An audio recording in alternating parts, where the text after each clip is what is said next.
Hello friends, నమస్తే. నేను వీడియోలో చూపించినట్టుగా మాకు 3 డేస్ హాలిడేస్ ఇచ్చారు కాబట్టి ఇంటికెళ్ళడానికి నా ఔట్ పాస్ అయితే పెండింగ్‌లో ఉండిపోయింది.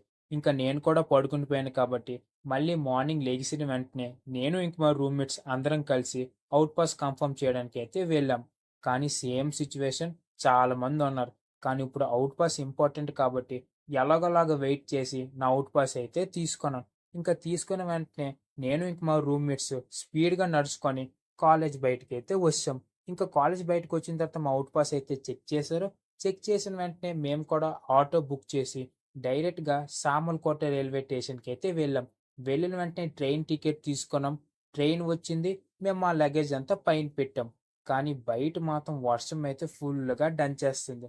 సో, 11:10కి అయితే ట్రైన్ అయితే స్టార్ట్ అయింది. ఇంకా మా వాళ్ళు కూడా గేమ్ స్టార్ట్ చేశారు. ఆ గేమ్ ఆడుతూ టైమ్ పాస్ చేస్తూ ఫైనల్లీ విశాఖపట్నంకైతే వచ్చాం. మధ్యాహ్నం అక్కడే లంచ్ చేసి, ఈవినింగ్ అయితే శ్రీకాకుళం ఎళ్ళడానికి బస్ అయితే టికెట్ బుక్ చేసుకున్నాం. ఇంకా బస్సొచ్చిన తర్వాత కూర్చున్నాం. మంచి స్లీప్ ఏసిన తర్వాత 7:20కి అయితే శ్రీకాకుళంకైతే వచ్చాం. ఇంకా మా ఫ్రెండ్ కూడా వచ్చాడు. మొత్తం శ్రీకాకుళం అంతా చూపించి ఫైనల్లీ ఇంటికైతే వచ్చేసాను.